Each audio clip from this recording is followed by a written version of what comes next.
Welcome to Cafe Long Island. I'm Tasha Ewer. I'm here with Stefan Acevedo and Keith B. Robinson, and the topic of today's discussion is small business. We're here with Nancy Fletcher-Skeete and Donald Durant.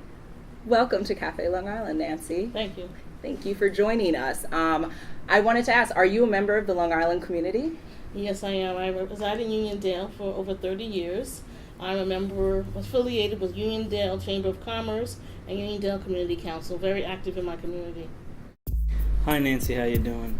I wanted to ask you, what is a major role of the Uniondale Chamber of Commerce?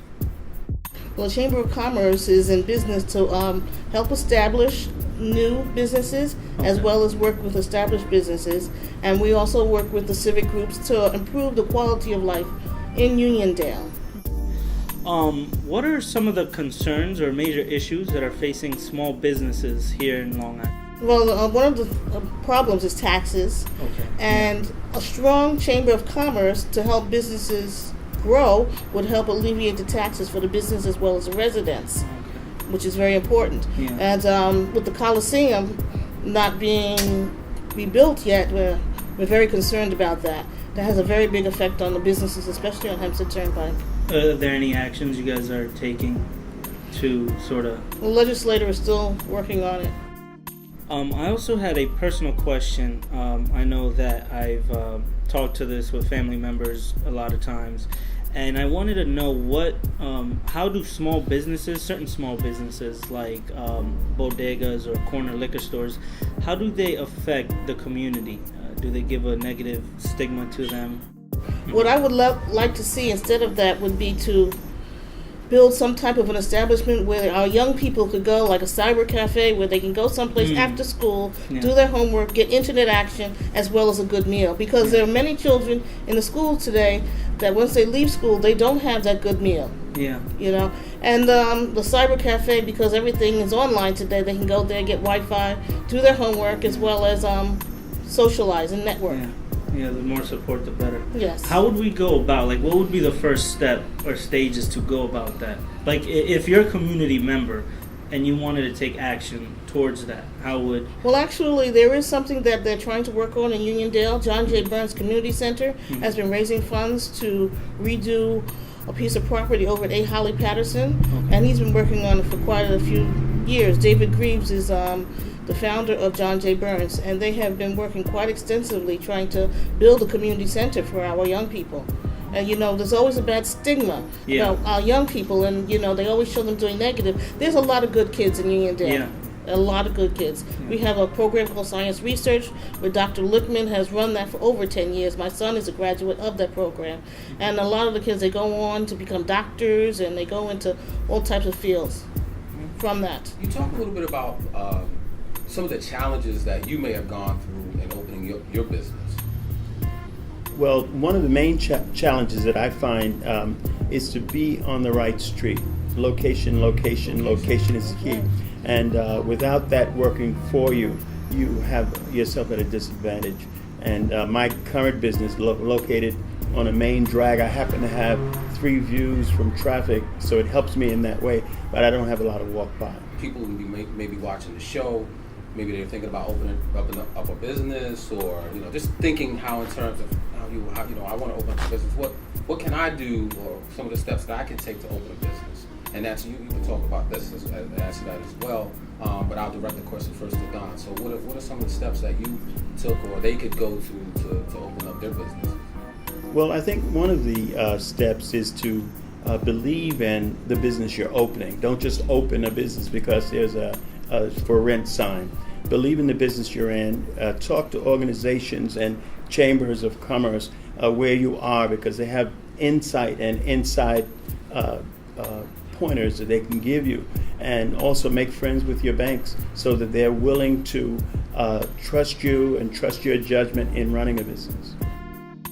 3 most important things, if you could break it down that way, maybe there's more, but if you had to say, what would be that? What would be 3 things you would tell? Don't let hours become your enemy, and don't be in a business that you really don't love. And you have to put a high weight on your client base. And when you build your client base, they are friends. They've done you a favor. They had choices. when they chose to come to your business, and make them feel appreciated for making the decision to come to you. Nancy, you have anything to add to what Don was saying? Yes, I do. The first step to me to build a strong business is to build a business plan. That's your roadmap to success. And it's not easy to do. And there are a lot of organizations out there to help you with it. There are a lot of organizations like you have SCORE, which is Service Corps of Retired Executives, that will help you develop your business, and they don't charge you anything. There's LIDC. There's a lot of places out there, a lot of resources out there that your library can help you with, and the chamber, like you said, the Chamber of Commerce is very big with that. As a matter of fact, I know one of my local banks has a seminar coming up, and one of the things they're going to help businesses develop a business plan. It's like $40 for 3 sessions, and it's very economical. So contact Uniondale Chamber of Commerce. We're on Facebook. We have our own website, and we're also members of Nassau Council Chambers. So we're not hard to find. And Don, would you like to leave your information so people can get in contact with you as well? Well, currently you can reach me on Facebook, Donald Durant on Facebook, and I'm also on myspace.com/originalwriter, and of course right here at Copyman Copy Center in the heart of Baldwin, 2436 Grand Avenue in Baldwin, 2 doors in from Merrick Road.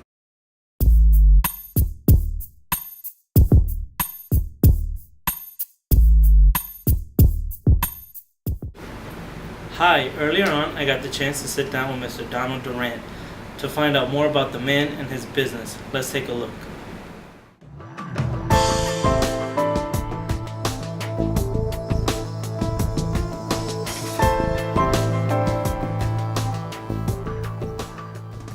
Hi, I'm Stefan Acevedo, and I'm here with Donald Durant for Cafe Long Island. Donald is the owner of the Copyman Center here in Baldwin, Long Island. And Donald, you are a man of many skills and many traits, aren't you? You do quite a lot. You're a playwright, playwriter, director. You also are an author, and you even host your own blog. Blog Talk Radio. Blog Talk on your radio. And also a small-time business owner as well, which we can see. How did you get into owning your own business, Copy Center? Well, owning my own business was a stage in life that I reached, and I felt that after 25 years selling advertising in Manhattan and in other parts of the country, I decided I would go into something that I thought I could control a little bit better and have a more stable existence. So I decided to open a copy center. And how did you get the name the Copy Man? Well, the first center that I opened was called 35 Main Copy Center, and it was located at 35 Main in Hempstead. And little ladies, customers I used to do work with, they would get in touch with me and said, I recommended so-and-so to come to your center, but I couldn't remember the name of it. I told them to go up to Main Street to the Copy Man. Mm-hmm. And that took more of a trick for me to change the name to Copy Man from 35 Main. So it stuck. It has more of a ring to it. Yeah. Mm-hmm. You also worked for advertising. Yes. For some big companies, some big names. You worked for Newsweek. You did Family Circle, Black Enterprise, and you also did Essence. You worked for Essence, a magazine, and probably one of the biggest names, the New York Times. Mm-hmm. How did it feel working with such big names and corporations like that? Was there a lot of pressure? Was it fun? It was fun. It was never like work. And in each company that I went to, I would grow. Of course, you move out to move up. Yeah. And I would grow and I would make more money. So money was never the problem working for these companies, but it was fun, never like going to work. Also, and this is very interesting, you took time off from the 22-year span business that you were running to pursue a writing career, and you actually got very good reviews and high acclaim for these books, To Protect and Serve and No Place Like Home. which you won the Nassau County Literary Award in Eisenhower Park. Right. Can you just tell us a little bit about these books? Well, I've been writing for a long time because even when I was working in corporate America, I was writing plays. But writing a play with 50 pages is quite a bit different than writing a book with 300. So I found that when these two books came to mind and I dreamed one and thought it through and put it on paper, at that point I knew that I had something that I could live with. It was in my way running a business and trying to get those books written. So I had to shut down, literally retire, and concentrate a full day each day on writing those books. So to protect and serve, what is that about? Just tell our viewers. Protect and Serve is really a book about terrorists taking over buildings in areas close to major transportation hubs, such as the 59th Street Bridge and Triborough Bridge. And there were two buildings located within blocks of those bridges, geared to go off, stocked with explosives, and geared to go off with the opening of the World Trade Center Memorial. So the terrorists that had done this had been in the country planning that for months. And the plan was going like clockwork because they knew that the president and other world leaders would also be at the World Trade Center.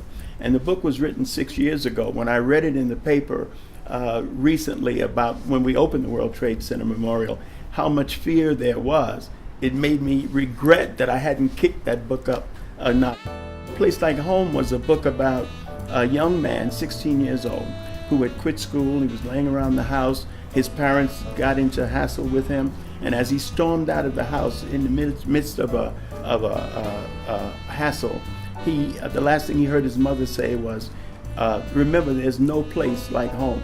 He went to the street, got in trouble, and was facing. When I heard about that case, he was on trial, and he was facing 20 years in prison. He was convicted, and he did do 10 years. Congratulations on the awards. Well, I thank you. Mangano recognized the work, and also Joycetta Pierce. I could never forget her because she read one book and then had to run and read the other, and she awarded the literary award. If being a business owner and working advertising and being an author wasn't enough, you also are a playwright, and you even direct. You've written eight plays, and you directed all of the ones that you wrote, Right. and on top of that, you directed 9 from other writers. Right. Where at, I believe, one of your plays, Donnie McClurkin was the musical director. Right. Now, Donnie McClurkin, it's the play that's on the wall, Speak of the Devil. And at that time, Donnie was just an organist. He was one of the best organists in Nassau County. And he would be basically freelance because you could see him at churches all over who would hire him for certain services. And he was our musical director for this play because he had not discovered that he was Donnie McClurkin yet. So after this play, he went on to become who we know now as superstar, Donnie McClurkin. The plays I wrote while I was working for corporate America, and they didn't require as much stress except putting them together. But 50 pages writing in a play is a lot different than 300 pages in a book. So we put these plays on off Broadway because I happened to be in Midtown Manhattan. So a theater across the street from the New York Times or a theater down the street from the New York Times was within reason. So all of our plays were off Broadway, and we were able to bring crowds of churches and busloads of people to come into Manhattan. And I was doing this while I was working at these larger companies. So, and I had the time to do it. But when I opened up my business in Nassau County and I put on plays, it was more difficult getting these same groups to come and see you locally where they would come all the way to Midtown Manhattan. I have a current play out. It's called Rainbow Dream. The Rainbow Dream. The Rainbow Dream. Now, the Rainbow Dream this is my son. A picture behind you is of my son, and he all his life was involved in rap music. Okay. And he wanted this rap career, and I used to try and drum it out of his head. And I wrote a play about him called The Rainbow Dream. The Rainbow Dream is a play. It's a comedy, and it talks about a young man struggling to be a rap star, and the little things, the sounds of the traffic going by, he used as music to create a song. And he was using what I thought was flimsy little things to bring about a reality. And my son was heavily involved in rap at the time, so I used him as my primary character. And I called it Rainbow Dream because I didn't believe that there was any possibility of his attempts coming to success.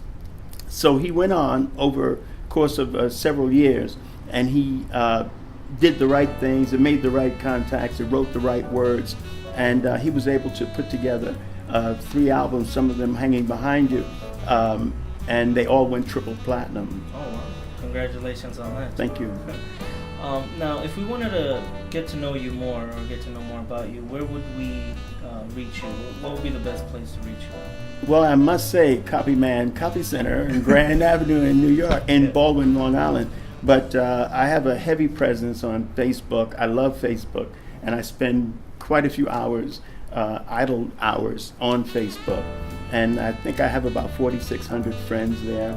And myspace.com/originalwriter was the first site that I was on, and I enjoy that. I spend time on there. It allows me to be wordy in what I'm trying to say. So, and also, of course, AOL. I'm on there for emailing. So I spend a lot of time on the computer. Okay, so if we were to go on Facebook, it would just be facebook.com/Donald Durant. Yes, Okay. absolutely. All right. Well, thank you for your time. I It was thank a you. great pleasure. I appreciate you.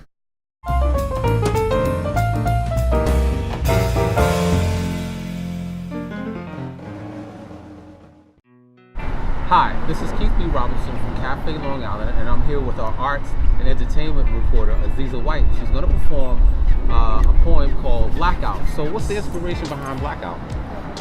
It's exactly what the title is. It's a poem I did like in the midst of a blackout. I have this alter ego that performs on stage sometimes. That'll be the person you'll be seeing perform, not this person right now. But the poem has to do with speaking for the unspoken and for the silence, and it gives empowerment to those people, and to basically tell them that if you ever were to write a poem, or if you ever were to perform or anything like that, have confidence and be sure about what you're saying and what you're writing, and then don't let no one else like stray you away from what your beliefs are. So that's pretty much what it's about. It's pretty simple and sweet, right to the point. Cool. So we're going to get right into that poem. Aziza White performing Blackout. This is Keith B. Robinson, Cafe Long Island.